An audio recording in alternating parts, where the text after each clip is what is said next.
Tell us you're a Nigerian without saying a word. Hey, NEPA.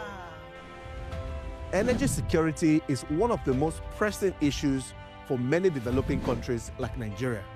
And if there's going to be any meaningful progress, addressing our energy issues is non-negotiable. I need to see light from my house. Make them do something. Band A is expensive. I literally have to turn off all my appliances just to reduce costs. We need light. Introducing the Energy Outlook, your go-to show for everything energy. Every week, we'll bring you the latest insights, innovation, and in-depth analysis of Nigeria's energy sector. From policy discussions to regulatory insights, we will analyze the key decisions influencing growth and sustainability in the energy sector. We'll bring you the human stories behind the headlines, giving you a personal perspective on the broader energy challenges. Join me every Friday at 6 p.m. for the Energy Outlook, your guide to the future of energy, where energy means business.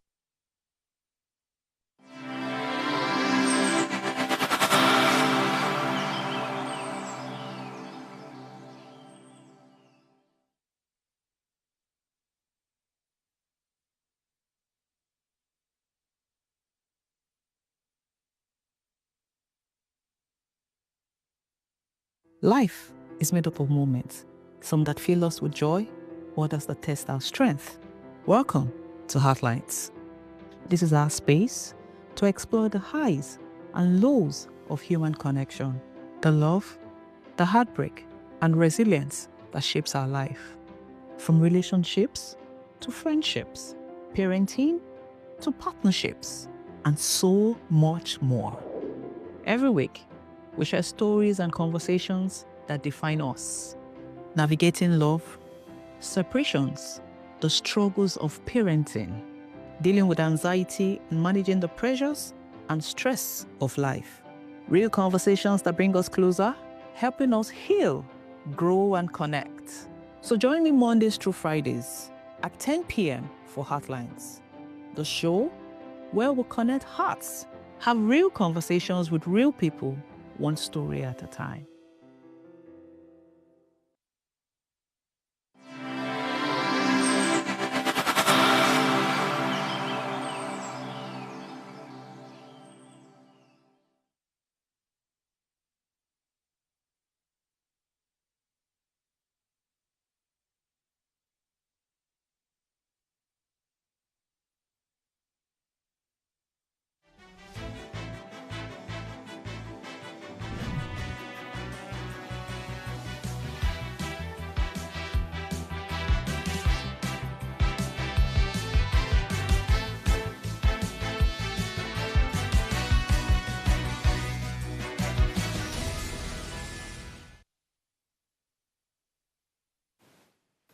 Good morning, Nigeria. Welcome to Ways Breakfast, your front row seat to the issues shaping Nigeria's mornings and your future.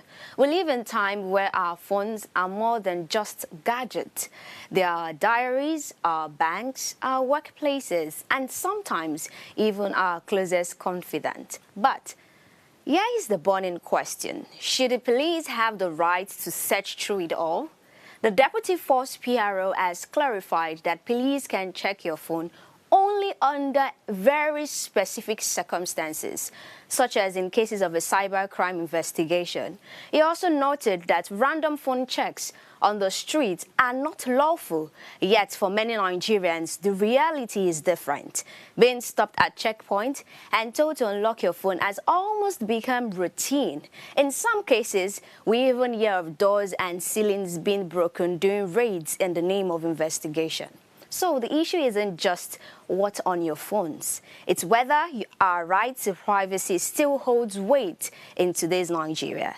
My name is Goodness Idehe, and joining me as always, the ever analytical Triumph Akiboye and the always insightful Oluchi Omenka.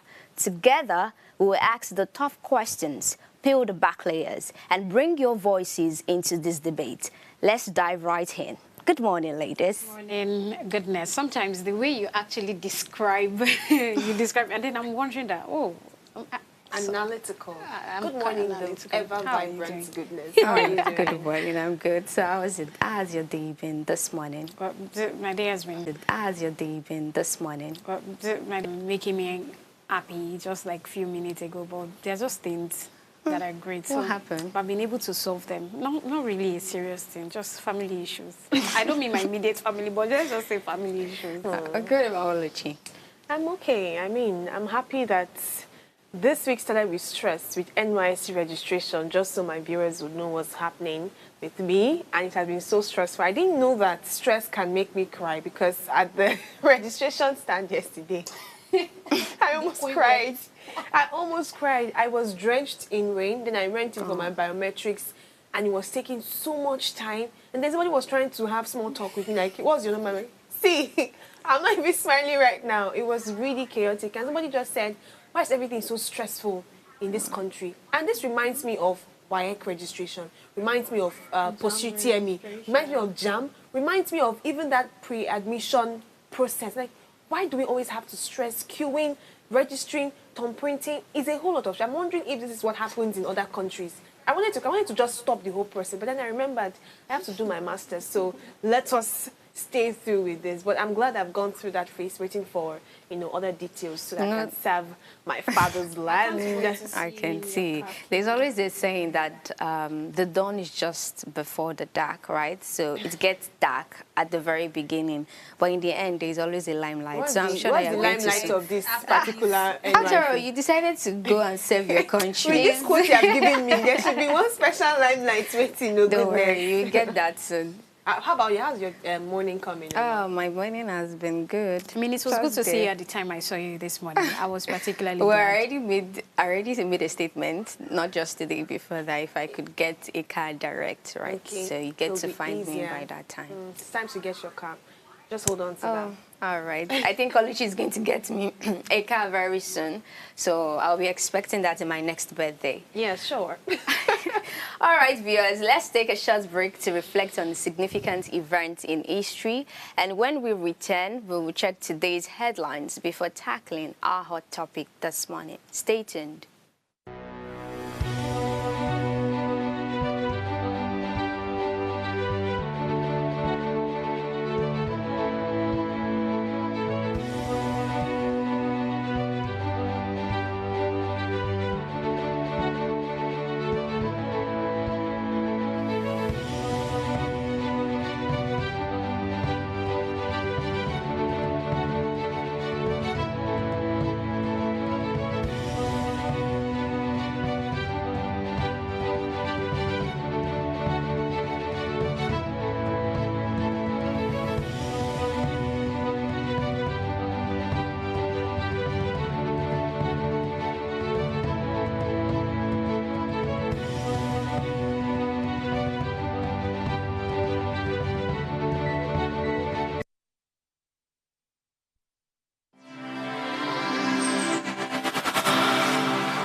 Welcome back to today's morning breakfast show. What are your thoughts on these historical milestones? Share them with us in the comment section. And don't forget, our phone lines are open on 0702500749 or 0701-4242-420. And if you haven't yet subscribed to our YouTube channel at Official Upgrade TV, click that subscribe button, like, share, and join us every morning right here on GoTV channel 145. And this morning we are moving straight to the newspaper headlines across the globe, and we'll start with Triumph leading us with the Punch newspaper. Right, so let us have the papers for the Punch this morning. So the first one that we have here, the screaming headline, doctors to decide on nationwide strike today. I can't believe that we're having to do this. NADS-NEC meets to review government's response to demands. NAMED decries $1 billion yearly spending on medical tourism. Another writer to this story, Tinubu restates commitment to health sector transformation, vows to end hospitals' power crisis with hybrid solutions. This is a story you would find in page 7 and page 29 of the Punch News. Another interesting story that we have here coming from the federal government, they have come out to say that there is no immediate plan to implement fuel surcharge. What they are trying to say is that we know that them coming out to say that, oh, they're about to implement, fuel surcharge, the tax on getting fuels. They have come out to say that, oh, it is not going to happen immediately. And another story that you're going to find in page 23 of the Punch News, NUPENG suspends strike as Dangote accepts union's demands. Another story, 31 states domestic debt hit 2.57 trillion naira. This is quite interesting. And ahead of the 2027 presidency, Jonathan split South-South PDP. You'll find this story when you pick up the Punch newspaper. Osun Kingmakers reject move to dethrone jailed monarch. And so a story you'll find in page 4 and 5. Vehicle theft. 3 Nigerians jailed 96 years in Ghana. What's going to be left of them? That's funny. And then to the last one, South Africa dents Eagles World Cup. Eagles World Cup hopes after stalemate. Now to my story of interest. I'm going to start with the one as regards the fact that NUPENG has decided to suspend their 2-day strike. You remember the reason why I am doing this because I actually spoke about it, so this is a follow-up. Now, NUPENG has come out to say that they have suspended their 2-day strike following a meeting with federal government and Dangote. If you remember clearly, they are saying that what Dangote is doing to them is not good. That Dangote is making fuel available to certain persons or to certain bodies, organizations, but not making it available for them as marketers. And I think a kind of beef to the fact that, okay, Dangote is able to produce more than they can actually produce. So they have come out to say that they are going to be suspending that strike. They are going to be suspending that strike very soon. Now, another story that we have here is as regards the federal government coming out to give us clarity as regards the 5% fuel surcharge included in the recently signed Nigerian Tax Administration Act 2025. So they have come out to say that the public should calm down, that the new tax will not be implemented until 2026. Now, mine is That's next year. That's next year. Far. It's not far. We are in September already. But they are not actually addressing what the public wants. I think the general public doesn't even want the tax at all. So whether you're saying that you want to implement it this year or you're going to be implementing it next year, it still doesn't change the fact that you are still going to implement it at the end of the day. But let's see how it plays out. Although, if I am to talk about another different side to this story that I have, is the fact that we should pay tax as citizens of Nigeria. But when it gets to a country that there's so much with the citizens, they have a whole lot of things to talk about. So I don't really know. But in my own opinion, I think as Nigerians, we should pay tax on everything. The fact that we don't even get direct tax when you get certain things. But if you go to other countries, these people, other countries that you used to compare to Nigeria, these people, they are taxed on everything that they do. But let's see how it plays out. Honestly, I think I was watching a particular radio show and they were talking about this tax thing. When it came out at first, it seemed a bit favorable to small business owners, to some individuals. I don't know exactly for, individuals like us, like the regular Nigerians, but the tax that will be implemented, the tax law, the reforms that will be implemented from 2026 didn't appear altogether bad at first, right? So I think at this point, maybe Nigerians should take a chill pill at this point to understand how it actually plays out. Because, you know, there's a way policies and reforms work in our country, how that it benefits some people and it doesn't benefit some other persons. So you might be clamoring and be wondering that maybe it doesn't benefit you in some ways. But I know of small business owners and some other enterprises that cannot wait for this to come to life because it's going to really do well, you know, with other things that concerns their businesses. So let's see how it actually turns. And I think this is an opportunity for financial experts, for financial educators, to educate Nigerians on what is really going on. Recently on Instagram, I started following some people that, you know, have some financial advices on some of these things. And it just made a lot of sense because there are some things you assume, but that's not what it is. So all right, we'll talk about this topic. Let's see what the Guardian newspaper has for us. Definitely. The Guardian has interesting stories, but I think this tax one is still the most interesting so far. But let's see what it says. I'll take some of the headlines because we're behind schedule. It says federal government under pressure as DMO blames FX global shocks for rising debt. PDP, LP and others place Senate move to stop Natasha's resumption. Delta slashes dialysis cost and expands health reforms. Nupeng suspends strike as Dangote agrees to unionize workers. Flight delays, disruptions. NCAA summons domestic airlines to Abuja. Reps fume, summon minister over Abuja Kaduna rail derailment. So let me just stop there. There are more stories on the Guardian. Guardian headlines usually have a number of stories for, you know, for our day. But let's even start with this dialysis cost slashing. So there are two states I'm going to be highlighting this morning that have come up with some initiatives that seem to benefit the citizens of that state. Firstly, with the Delta State government slashing dialysis. I think we had a conversation about this, but it was supposed to be a federal thing. So I think Delta is now taking it a step forward to do something. You know, have you noticed recently the trajectory of state governors in recent times taking really intentional initiatives? I think it makes a lot of sense. Slashing this makes so much sense. Then the Oyo State government now has approved another batch of road projects worth over 113 billion naira to be funded from the 300 billion naira loan recently approved by the House of Assembly. So this one has a mix for me. It's a mix of, okay, great initiative, infrastructure is what we clamor for, let's see better roads. But I'm also very concerned about the numbers that are being pumped because this is even coming from a loan, from a 300 billion loan to take 100 plus billion loan for a particular road. So let's see what's going on. I think this is the one that you say, fingers crossed.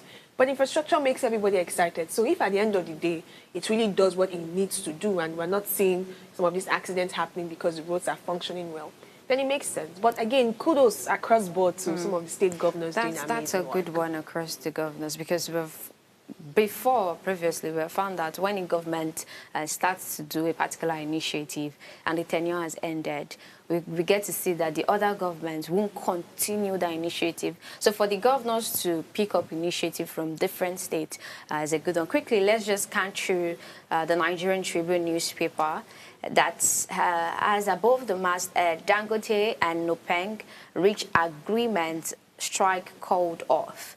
Then below the masthead, we have the Tribune leads with suspension Senate. Natasha in fresh drama. We have a writer that says, you can't resume now. Nas tells Kogi senator. Another cites pending appeal court case. And the last one, PDP kicks a Senate overreaching itself. Well, the story I would want to talk on, it's a new initiative, more like adding to what Oluchi has said concerning the dialysis. Yeah, we have a new finding that says heart attacks may be triggered by infections. So now scientists from Finland and the UK have uncovered groundbreaking evidence that heart attacks may be triggered by hidden bacteria, a sticky buildup of substances such as cholesterol and fat found in blood vessels that distribute oxygen-rich blood to the entire body. And they found out that dominant layers of bacterial biofilm within plaques, when released due to viral infection or another external stressor, can trigger heart attacks. So some people might be, there's this, I don't know if it's a misconception that if you are shouting too much, you get to have an heart attack. I think they usually tell these aged people, old people that Be calm when you're talking. You don't need to shout because of heart attack. Some will say, okay, yeah, if your BP rises, you get to have heart attacks. More risk. You have more risk. If I shout, I'll shout now. Nothing can happen to me. But they are they're more susceptible to that kind of, what's it called? So I think, yeah, it's very so true now for they've told us that not just only that, so even infection. I think there are quite the number of things that because if I say I'm eating rice now, they will say I should not eat rice. That rice will cause this, and it's quite the number of things. All right, so we'll take another short break, and when we return, we'll come back to discuss today's hot topic that says privacy versus public safety. When can police legally search your phone? Stay with us.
All right, welcome back from the short break. And now we're yet to discuss the topic, like say, thriving in Lagos State particularly, that says privacy versus public safety.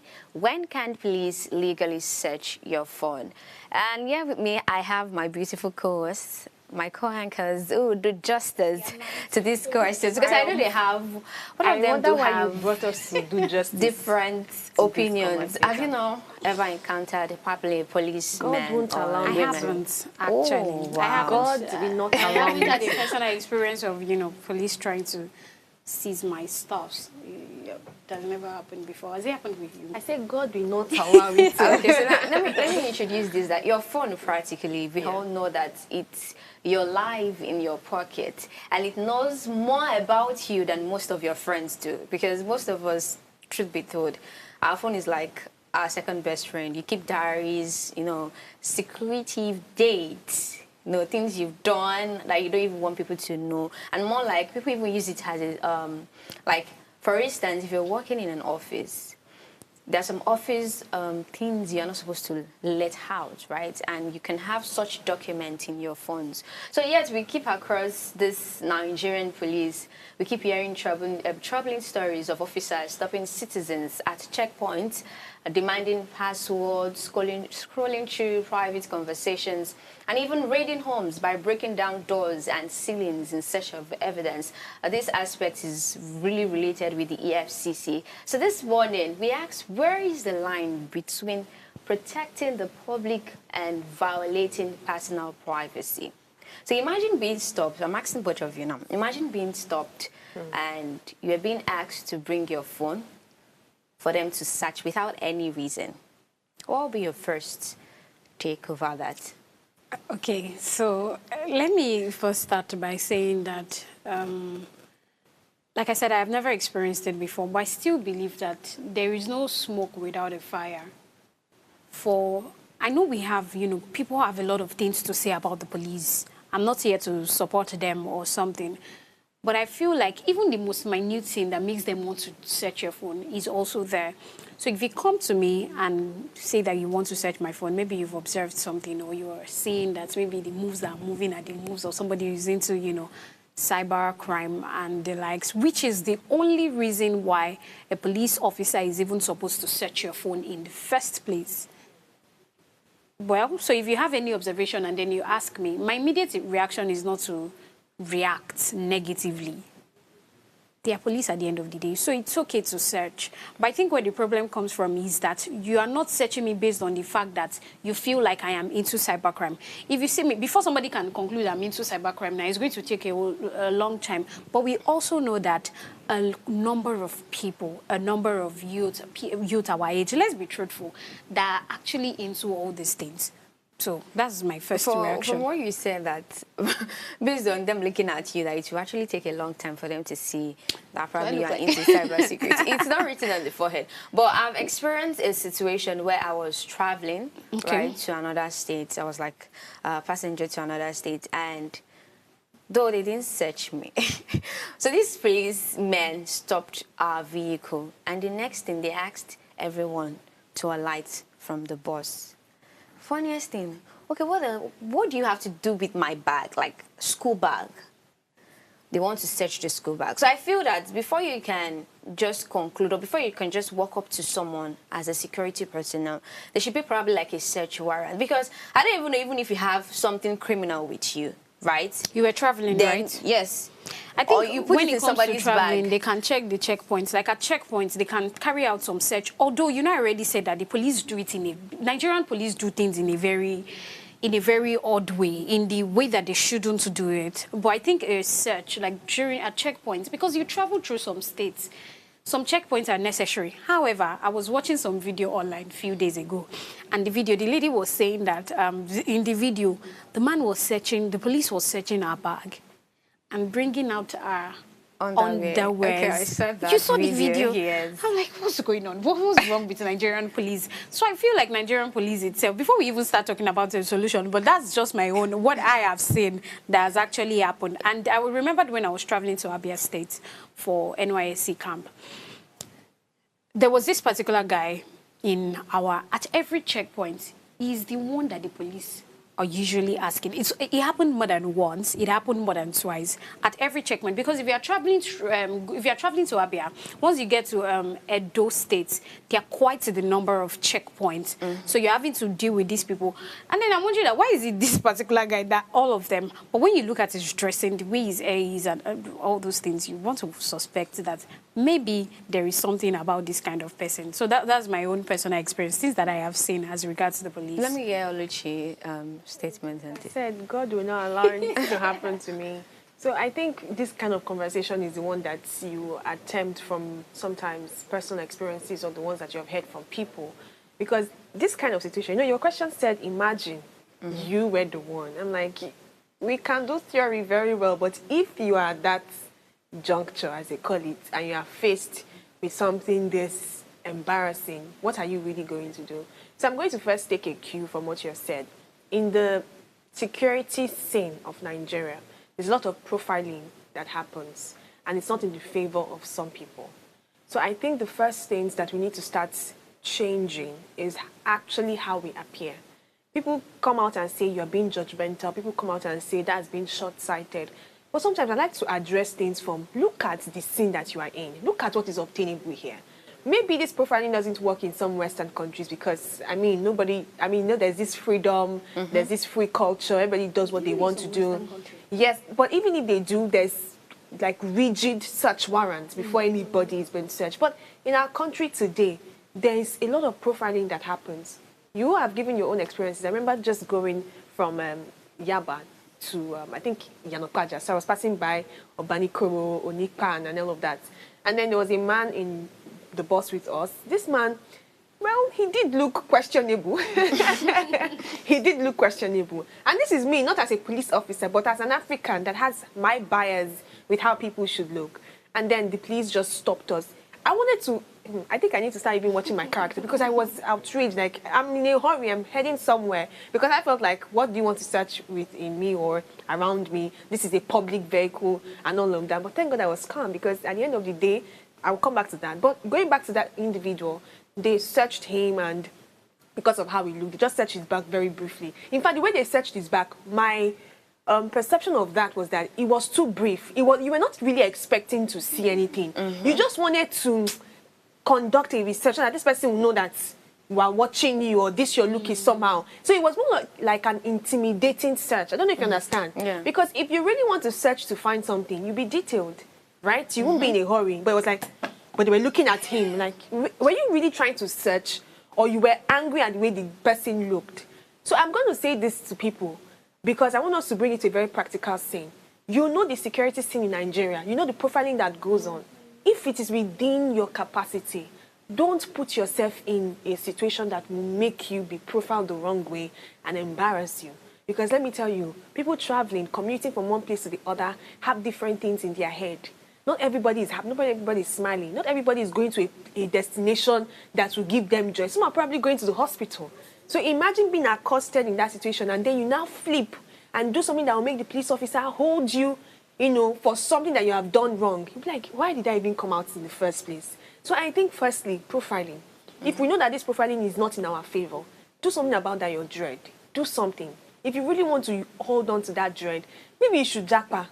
Because at this point, they are going to stop you. Exactly. Stop dressing in a certain way. I've seen some friends, or not friends, I've heard some stories of people who have now changed their signature style to something that seems a bit responsible. Now, I'm using all these quoted words because I'm trying to be practical, bringing it to our scene, not trying to be judgmental or anything, but it is what we all know. So if you can work on that, this profiling might not necessarily attack you all the time. But now, let's even imagine that there was no profiling, and it's just a random citizen, in the sense that I look simple with my black sleeveless and my white pant, and you want to search me. I think the first thing we need to do as Nigerians is to be very calm. I have seen situations where people flare up and they fled them. That can't work. Honestly, it can't work. But I don't want to go all spiritual. Maybe at some point we should even, if you can be praying under your breath that God, let me just escape this situation. Because sometimes, have you seen when something that is so little escalates in a way that, so how did we get here? You're not expecting that. Exactly. I've seen it happening because I commute to the roads where I don't have a car yet. So I would say, firstly, that calmness. Do you understand? I don't know how that statement of, do you have a search warrant, how it works, how it plays in Nigerian scene, because it's expected. According to the Constitution, you have privacy to, you know, something. The right to privacy. The right to privacy. Thank you for that perfect word. So if they want to search you, do you have a search warrant? But isn't how that search warrant, you know, supposed to be directed to a person? I mean, but if we are inside, maybe during checkpoints, we are traveling now, there's no how they know that the person that is inside the vehicle for them to prepare a search warrant. I think if it's checkpoint, I think that's how search Let warrant me make a statement. Or how Because when I search read warrant through the news, right, the DPO says that before a police person can want to search you, right, first of all, you must have been a suspect. So are you going to say that everybody flying a particular route is a suspect? You get that? And I've also experienced a situation where a particular checkpoint, right, I was going and they stopped this particular bus and asked the guy, a lady rather, to bring her handbag. And the policeman was checking things out of it, showing, you know, all this girly stuff, lipstick and everything. Then after that, you fine, no? What do you think should be? Because looking at that, meaning that you were intentionally rather, you didn't see her as a suspect, right? Yeah. Probably you have another ulterior motive. Yeah. And now this would have also breached the trust of citizens and even the policemen. So how do you think they can address this kind of issue? Well, not to say that. When we started this conversation, we're not saying that there are no biases with the Nigerian police. It's not that there are no things, they don't have things that they do that are not right. I mean, there are a lot of things. We can start talking about, you know, the bribe, the things that they demand from these people. I mean, there are situations where even some of these people that after they carry out this search, they don't find anything, but they insist that maybe there is something. Yeah. And then at the end of the day, you discover that the reason why they are doing like that is so for their own personal gain, so they can get something. So there is a whole lot of things with the Nigerian police. There's a whole lot of things. I mean, if we are going to start talking about that, we are going to take a whole long, you know, a whole time with that. So to talk about what you said, this is something that happens a lot. It's not even only with the Nigerian police. I mean, as a lady, when you meet with men, I mean, so I think that there are things that we have seen play over time, although it is not something that should be. But it is the reality of the Nigeria that we are in. Oluchi made mention of something concerning the facial appearance, dreadlocks and stuff like that. If because of our society, so they usually label that as maybe this person is a Yahoo boy or stuff like that. But should that really be an instances where a person is being suspected to be involved in cyber crimes because of your physical outlook? For the majority, yes. Yes, I'm going to come from a biased point. From the majority, yes. If you take a survey, just look through. I know this can be flagged, like, that's too generalistic, but look at your society. Many of these people that are into cybercrime, if you check them, there's a way they actually do look. I've stayed in a particular location, and we could call out the people we knew were into cybercrime, and there's a way they look. I've told this story. I mean, me and my friend, also believe you also agree to this. Me and my friend, we know there's this term we give them, Pablo and Pablets. So we know how to identify a Pablet, and many times we are 70% correct.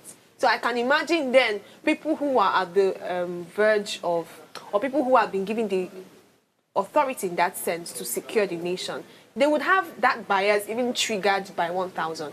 I just only feel like since there is really no evidence in that sense to say that, oh, you have really helped my bias, and I know that you are the one who is responsible for this crime or any crime in total, there should be some sort of discretion in doing it. Because there's this thing that we used to do in church. So a leader of mine once told me that you don't know who is who when you get into a particular place. So the best thing you can do is just have courtesy across board. So in case the person is somebody way above you, you will not have shot yourself in the leg. Do you understand? So I think discretion in that sense should be how this search is even conducted. If a warrant is possible, fine. If it is not at that position, maybe that's okay. Because at checkpoint, how many warrants can you have? Sometimes let's even think about it. Some of this search that's been done has saved some people. Are you aware? Some of this search that have been done have actually rescued some people in one-chance buses. So let us not even throw away the fact that sometimes their biases have helped save lives. Do you understand? So it is understandable. But the reason why Nigerians, I almost said Americans, the reason why Nigerians get agitated is because of how it is done. For example, a male police officer that is probably looking for a way to speak to a female, can use under the guise of searching to want to approach. Now, that you are breaching my trust in that way. But if you want to search me as far, we are suspecting something in this area, we hope to be very quick, we apologize for any inconvenience, and you search thoroughly and simply female to female. In checkpoint, there should be female officers there. I believe. Let a female search. Find female officers. I would get very uncomfortable. Because we don't maybe because we don't have quite the number, but at checkpoints we should have, it should be female to female, male to male, and let them know that I'm not doing this because I've firstly labeled you. We just want to get to the root of something. And if you now find that there is nothing, apology would go a long way. We apologize for the, that English again? We apologize, I've forgotten the word, for whatever we've done, for the inconveniences. Pardon us, have a safe trip, continue your journey. Do you understand? But rather than make them feel like the boss. You have all of you come down. You're dealing with humans that you don't know where they're coming from, and you really don't have evidences to prove. Except if at the other checkpoint they've told you that some criminals are coming to you, then that's different. But if you do not have any evidence, treat humans with dignity. It is so. If I was a lady that they brought out there, ladies sometimes have some really. They've always told us you don't just search a lady's bag. You know that a lady's bag can have some things you don't want to see. So a lady will feel firstly aggressive. Yeah. Do you understand? Passive aggressive maybe when you want to search. Like, why do you want to search my bag? I have things I don't want you to see. So if you're going to do that, a lot of discretion should come in so that these people can feel comfortable. I think that's. And there's a way to talk. There's a way to talk that people will open up to you. Yes, because it's all about trust.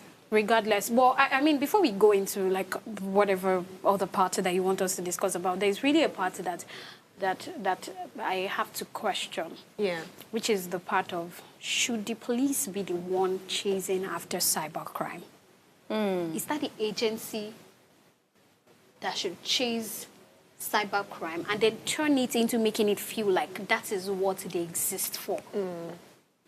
Well, if we ask that question... Before we dive into that question, let's take a short break now. And when we return, we'll continue with our topic for this morning. Do stay tuned.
All right, welcome back, our beautiful audience. I'm sure that you've been enjoying this conversation. And of course, remember that you can also join in this conversation by sharing your thoughts in our comments section. And yes, before we went on break, we were having a conversation. Triumph was giving us an instance of more like a misplaced priority of roles. That who are the police? Are the police people supposed to be the one checking for cyber crimes, or the EFCC? So, Oluchi, you wanted to say something. I wanted to say that. This is such a funny conversation. I wanted to say that, yes, there should be, what they call it now, let our powers be separated. Let everybody know what they are doing so that we know who to hold when something is not going well. But if we look at the idea of collaboration as well, maybe it's not such a bad thing if we see these police people. Because they haven't really checked the scene of this cybercrime stuff. Sometimes in addressing this cybercrime, I've noticed the conversation across board. We seem to fire, let me use that word, fire the police more, the EFCC more. You know, I think that we are even losing our focus. The major people we really need to be attending to, the major people that should be getting the brunt of our criticism and all of our anger, should even be these people who are perpetrating this crime, and that's these criminals. Because I think research and statistics shows how many of them are able to escape this. You know, movies, they tell you that movies help you understand the realities of the society. This movie that was a major blockbuster, everybody was speaking about it, To Kill a Monkey. Did you really try to understand that scene of the cybercrime and, you know, the perpetration that was happening? Beyond the wonderfulness of the movie, I was looking at, oh, look at how these people escape.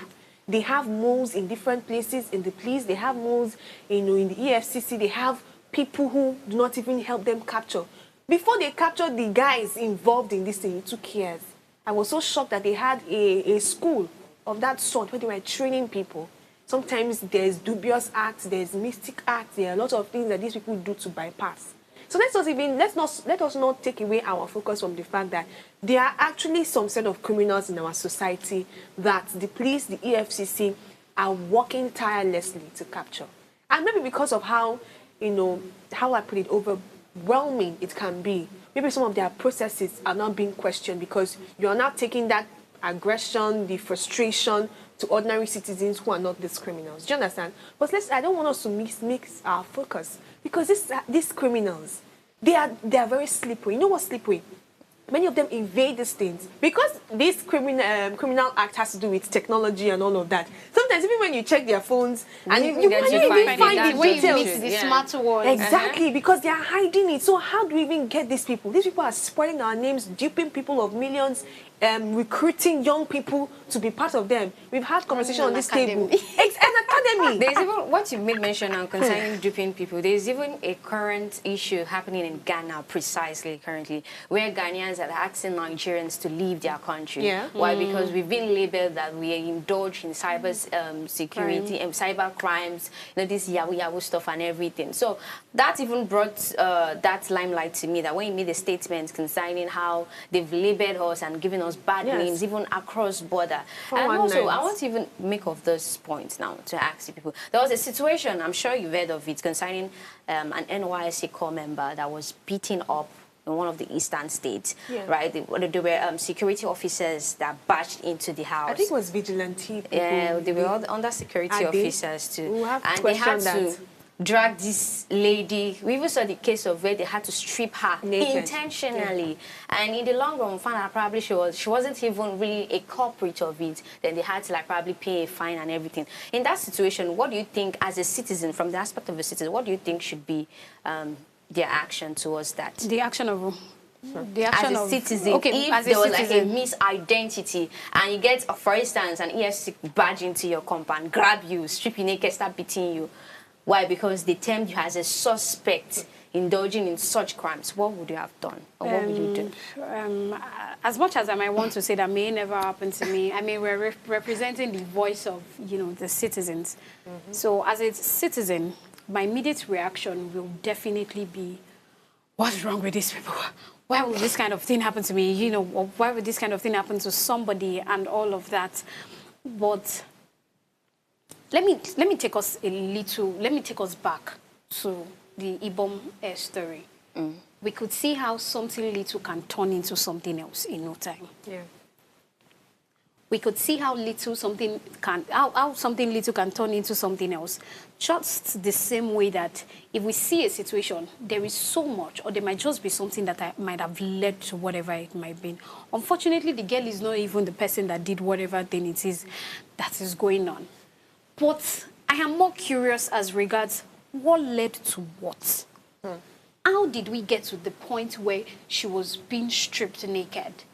From security officials, not maybe a random thing, not that, not that kidnappers or murderers, entered somebody's house or something. How did we get to that point? How did this particular... Those are the questions. Unfortunately, I don't have answers to all those questions, right? But I think it's a very, very sad story. I don't really know. I've heard this thing before, that before a criminal is really dealt with as a criminal, you would have gone through a lot of, what's it called? Trials. Do you understand? There's this thing that you are still innocent until proven guilty. I think the reason for that statement is to still uphold human dignity. That's why even when a criminal has been sentenced to life imprisonment or death by hanging, they still give them their last meal. Because there's still that idea of every life is still precious. So there's something as such as human dignity. I feel like our emotions, right, get into some of these things. And it is wrong if security officials are falling prey to this ideology, because we are emotional people. It's possible you saw something that really looked like it. I'm like, this girl, we're going to deal with her. It's very possible from a point of we are protecting our community. But you did not do your research, you did not do you didn't conduct proper evidence. You and then call her for investigation. Exactly, you embarrassed her because emotions went ahead of you. Or probably you have power, you want to exercise that I have power and dominion over all creatures of the earth. It's only God has power. The truth is that we will keep painting ourselves as people who don't know what they are doing. And other people will be laughing at us and looking at us as like an object of mockery. Just because we are letting our emotions get ahead of us.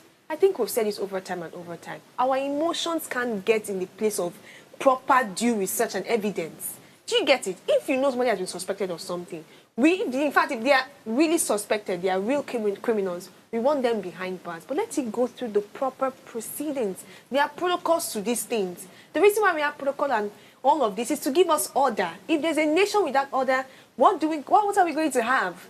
Everybody can be arresting anybody. In this Nigeria where everybody can look alike, you can offend me and then I'll see somebody that looks like you and slap the person on the road because of what? So I think order is needed.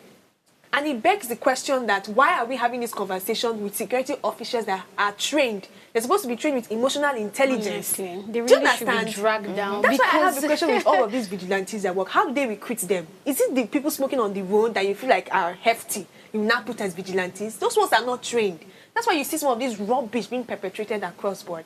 I think we have the comments that we should read. Okay. Let me read the comments quickly. And this from Okpeagbe. He said, good morning, Ways Breakfast. This is a wonderful topic. On this topic, I remember a friend of mine who the police demanded his phone without being a suspect. Yet they demanded money from him before releasing the phone. The issue of police searching through phones has become too recurrent. So you can see this one. They didn't plan, they did not search that phone because they wanted to arrest a criminal. They wanted to demand money. And that's what we are saying. No due diligence.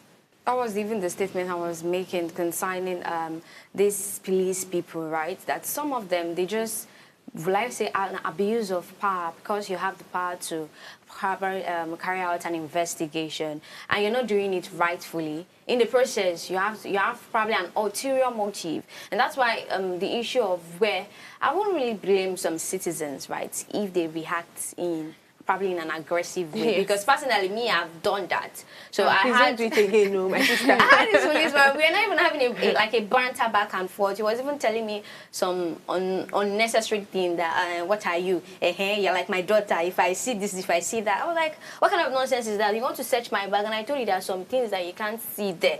You're telling me that what is there that you've not seen. So it's kind of totally off, right? And that's why this issue of how do we exactly know when truly a particular person is a suspect? Because everybody, I can decide to do dreadlock. Does not mean I'm a like I'm into cyber crimes. Yeah. Fine, but I'm also wondering why the society has also labeled it and tagged that if you are doing dreadlocks, you are part of the people that are probably you are doing something shady. So people could be as a result of fashion. It could be probably they are like a model. Your fashion is We have some men that do plait their hairs. So what are we going to say about this that? fashion thing is also as a result of influence. Let's not take away the fact that it's not nobody. Everybody is a product of influence. Anything that you are doing, it's not you that invented it. You watched it, you saw it somewhere. Many times it's from a category of people that are into something that have really put a lot of attention to that. So you just probably took it upon yourself to replicate such fashion. So let's not make this fashion thing seem like it's unique to me. I had the idea to Nigeria. You learned it, and if you have seen that, I've said it again. I'm saying it again rather. If you've seen in your particular security scene that this can get you into trouble, change your fashion. There are many other fashions. Now, choose the one that won't get you into trouble. So what I would just, because I think our time is fast spent, what I would love to wrap up with is the fact that sometimes the reasons why Nigerians react the way they react to police, even when they are not guilty, is because of the image that the Nigerian police has also allowed us to have about them, which is something that they really, really need to work on. I mean, I recently saw a video online, and the police was counting, 200 naira. Was it the government that gave you that money? I mean, the video, they were down. They were about 3 inside the car, and then the person that was secretly recording the video was maybe upstairs, so they could not see. And then they were counting. I mean, that police vehicle mentioned the name of the state, the name of the area, police command. They always have those descriptions. So, as police, this 200 naira, you got it from citizens. Why? Because there is no reason for you to get money. There is no law that says that you should get. But however, we find you doing these things every time. I understand that maybe you're not well paid or all of that, and then you must survive. You're still a family man. But let us uphold the integrity of the Nigerian police. That way, even when we talk to the citizens, they can listen to us. All right, so we're going to call it draw the curtain here. Just one statement from me is that I will also imbibe that the police officials, the DPO, should take due diligence, to work on this. Specifically, I'm going to make mention of an area that's at Tollgate. There are some shady things happening there with some security officials that I'm not going to go into, but I think they should take a look at that area. And at the end of the day, safety and privacy are not enemies, but they must work hand in hand. Our phones carry pieces of our lives, and while law enforcement has a duty to protect society, that duty must not come at the cost of dignity or rights. So at this point, we're going to be drawing the curtains. Remember to subscribe to our YouTube channel at Official Upgrade TV. Drop your comments and share your thoughts. Follow us on all our platforms. See you tomorrow, same time. Stay safe and stay aware. Bye.